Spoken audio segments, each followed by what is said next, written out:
Hi friends, மாயா சின்னு சீரியலை பற்றி தான் நம்ம இந்த வீடியோக்குள்ளே பார்க்க போகிறோம். வாங்க நம்ம வீடியோக்குள்ளே போகலாம்.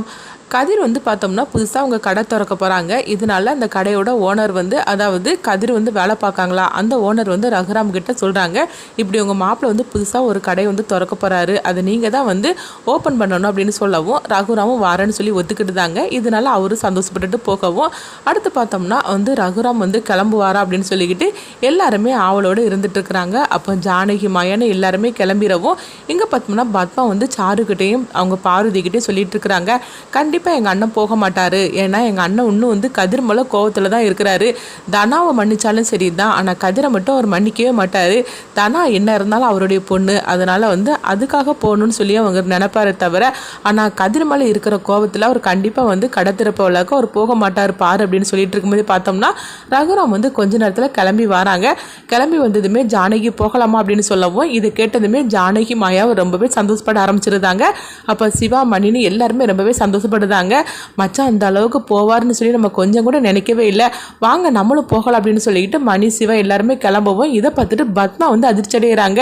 எங்கள் அண்ணன் போக மாட்டார்னு சொல்லி நினச்சேன், ஆனால் அவர் என்ன கிளம்பிட்டார் அப்படின்ட்டு உடனே பத்மா வராங்க. என்னன்னா எதுக்காக நீ கிளம்புற, எதுக்காக நீ போகிற அப்படின்னு சொல்லவும் உடனே ரகுராம் சொல்கிறாங்க, எங்க பாரு, நான் ஒன்றும் தனாவோட கடையை திறக்கிறதுக்காக நான் போகலை, ஆனால் அந்த ஓனர் என்னை மதித்து கூப்பிட்டுருக்கிறாரு, அந்த மரியாதைக்காக தான் நான் கிளம்புறேன் அப்படின்னு சொல்லுவோம். இதை கேட்டதுமே ஜானகி சொல்கிறாங்க, அவரே கிளம்பி போனாலும் கூட அந்த பத்மா பாரு நிற்க வச்சு கேள்வி கேட்டுட்டு இருக்கிறா அப்படின்னு சொல்லிக்கிட்டு அவங்க ஜானகி நினைக்கிறாங்க.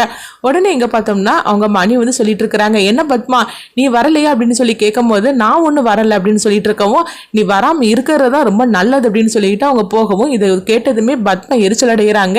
என் புருஷன் என்ன மாதிரிக்கும் சொல்லிட்டு போறாரு பாரு, நான் வராமல் இருக்கிறது ரொம்ப நல்லதுன்னு சொல்லிட்டு போறாரு அப்படின்னு சொல்லிக்கிட்டு கோபத்தோட இருந்துட்டு இருக்கிறாங்க. அடுத்தவங்க பார்த்தோம்னா எல்லாருமே கிளம்பி அவங்க கடை திறப்பவளாக்க அவங்க போகவும் அப்போ மாயா தனாவுக்கு ஃபோன் பண்ணியிருந்தாங்க, இப்படி பெரியப்பா வந்துட்டு இருக்கிறாரு, நாங்கள் எல்லாருமே சேர்ந்து வாரோம் அப்படிங்கவும் இது கிட்டதுமே தனா ரொம்பவே சந்தோஷப்பட ஆரம்பிச்சிருந்தாங்க. அப்போ தனா கதிர்கிட்ட சொல்றாங்க, என்னங்க எல்லாருமே வந்துட்டு இருக்காங்களா, அப்பாவும் வந்துட்டு இருக்காரா அப்படிங்கவும் இது கிட்டதுமே கதிரும் சந்தோஷப்பட்டு இருக்கிறாங்க. மாமா வருவாரோ மாட்டாரோ நினைச்சேன், ஆனால் அவர் வந்துட்டாரு, இது எனக்கு போறோம், இப்பவுமே நம்ம வாழ்க்கையில அடுத்த லெவலுக்கு போகக்கூடிய சந்தோஷம் நம்மளுக்கு கிடைச்சிருச்சு அப்படின்னு கதிரும் தனாவும் ரொம்பவே சந்தோஷப்பட்டு இருக்கிறாங்க. அடுத்து இந்த விஷயம் புவனேஸ்வரி காதுக்கு போகுது. புவனேஸ்வரி இது கேட்டதுமே அதிர்ச்சி அடைகிறாங்க. அப்போ புவனேஸ்வரி சொல்றாங்க, ஓஹோ கதிர் அந்த அளவுக்கு ரொம்ப வளர்ந்துட்டானா அப்படின்னு சொல்லி கேட்டுட்டு இருக்கவும் இப்போ மகாலிங்க சொல்றாங்க, அதுவும் ரகுராம் தன்னுடைய கையாலேயே அந்த கடையை திறந்து வைக்கிறதுக்காக குடும்பத்தோட கிளம்பிட்டாராம் அப்படின்னு சொல்லவும் இது கேட்டதுமே புவனேஸ்வரி எரிச்சல் அடைகிறாங்க.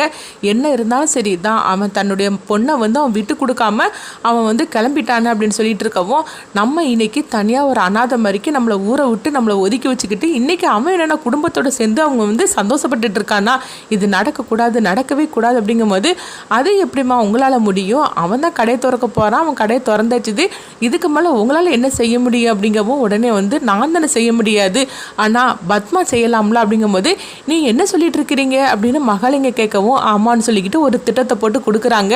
இந்த மாதிரிக்கு அவங்கள செய்ய சொல்லு, அதுவும் இன்னும் கூடுதலாக நகை தரேன்னு சொல்லு, கண்டிப்பாக அவள் பண்ணிடுவா அப்படின்னு சொல்லவும் உடனே மகாலிங்க சொல்கிறாங்க, பத்மாவுக்கு நகை தரேன்னு சொல்லிட்டா போகிறோம், அவள் எந்த எல்லைக்குனாலும் போவா அப்படிங்கவும் உடனே மகாலிங்கத்திட்ட ஒரு திட்டத்தை போட்டு கொடுக்குறாங்க புவனேஸ்வரி.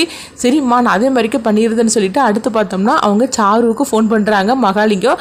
அப்போ சாரு சொல்லுங்கப்பா அப்படின்னு கேட்கும்போது வீட்டில் யாருமா இருக்கிறாங்க அப்படிங்கிற போது நாங்கள் மட்டும்தான்ப்பா இருக்கிறோம், பாட்டியும் இருக்கிறாங்க, பாட்டி அங்கே ரூமில் தான் இருக்கிறாங்க, என்ன விஷயம்னு சொல்லி கேட்கும்போது சம்மந்தியை மட்டும் ஃபோனை கூட அப்படிங்கிறாங்க. உடனே பார்த்தோம்னா சாரும் அப்பா பேசுகிறாங்க அப்படின்னு சொல்லிட்டு அவங்க ஃபோனை கொடுக்கவும் உடனே சொல்லுங்க சம்மந்தி என்ன விஷயம் அப்படின்னு சொல்லி கேட்கும்போது உடனே அவங்க மகாலிங்கம் சொல்கிறாங்க, சம்மந்தி உங்களுக்கு கூடுதலாக நான் நகை இன்னும் தார அப்படிங்கிறாங்க. இது கிட்டதுமே பத்மா அதிர்ச்சி அடைகிறாங்க, என்ன சம்மந்தி நிறைய நகைகள்லாம் வச்சுருக்கீங்களா என்ன, கேட்க கேட்க தந்துக்கிட்டே இருக்கிறீங்க அப்படிங்கும்போது, ஆனால் இந்த தடவை நான் சொல்கிற வேலையை நீங்கள் செஞ்சாதான் நான் தருவேன் அப்படின்னு சொல்லவும் என்ன செய்யணும் சம்மந்தி அப்படின்னு சொல்லி கேட்கும்போது அந்த கதிர் இப்போ கடையை ஓப்பன் பண்ண போகிறாங்களா, அன்னைக்கே அவனை கடையை மூடி விழா பண்ணிடணும் அப்படிங்கிறாங்க. நீங்கள் என்ன சொல்ல வரீங்கன்னு கேட்கும்போது உடனே ஒரு திட்டத்தை போட்டு கொடுக்குறாங்க. அப்போ உடனே பார்த்தோம்னா பத்மா முதல்ல பயப்பட ஆரம்பிச்சிருந்தாங்க. அடுத்தது அவங்க பணம் நகையெல்லாம் தாரன்னு சொன்னதுமே பத்மாவும் சரின்னு சொல்லிட்டு ஒத்துக்கிட்டுதாங்க. அடுத்து பார்த்தோம்னா அப்போ மகாலிங்க சொல்கிறாங்க, இது நீங்கள் தான் தான் போகணும், ஏன்னா நீங்கள் போனீங்கன்னா யாருக்குமே சந்தேகம் வராது அப்படின்னு சொல்லவும் உடனே பத்மாவும் சரி அப்படின்றதாங்க. அடுத்து பார்த்தோம்னா பத்மா வந்து சாரு வளைச்சிட்டு அவங்க கிளம்புறாங்க. அப்போ சாருட்ட சொல்கிறாங்க, வா நம்மளும் வந்து கடை திறப்பு விழாவுக்கு போகலாம். அப்படிங்கும்போது என்னத்தை சொல்லிடுறீங்க, நம்ம போகிறது அப்படின்னு கேட்கும்போது, ஆமாம் நம்ம ஒன்றும் அவன் கடையை திறந்து ஆசீர்வாதம் பண்ணுறதுக்காக போகலாம், அவன் கடையை மூடுறதுக்காக போகிற அப்படிங்கவும், என்ன சொல்கிறீங்கன்னு கேட்கும்போது, ஆமாம் அவன் கடையில் நெருப்பு வைக்கணும் அப்படின்னு சொல்லவும், என்னத்தை சொல்கிறீங்க எனக்கு ஒன்றும் புரிய மாட்டுக்கு அப்படிங்கும்போது, ஆமாம் எங்கள் அண்ணன் குத்து விளக்கு ஏற்றி கடையை திறந்து வைக்கிறதுக்காக போகிறாருல, நம்ம வந்து சிலிண்டரை நம்ம வந்து விளக்கேற்றி வச்சுருவோம் அப்படிங்கிறாங்க. இது கெட்டதுமே வந்து உடனே சாருவுக்கு புரிஞ்சிருது. ஓஹோ நீங்கள் இந்த மாதிரிக்கு சொல்கிறீங்களா, செய்வோம் ஆனால் பயமாக இருக்குத, நம்ம பொண்ணைக்கு சந்தேகம் வந்துடும் அப்படிங்கும்போது, நம்ம பொண்ணா யாருக்கு சந்தேகம் வரப்போகுது, அதான் வீட்டிலேருந்து எல்லாருமே போயிருக்கிறாங்களா, அதனால நம்மளும் போகலாம் அப்படின்னு சொல்லவும் உடனே சாரும் சரின்னு சொல்லிட்டு சாரும் பத்மாவும் அவங்க கடைக்கு போகிறாங்க. இவங்க ரெண்டு வரையும் பார்த்ததுமே மாயா வந்து சந்தேகப்பட ஆரம்பிச்சிருந்தாங்க.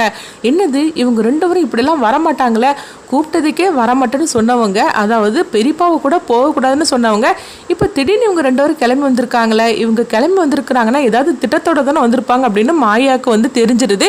அப்போ வந்து உடனே மணி கட்டிட்டு இருக்கிறாங்க.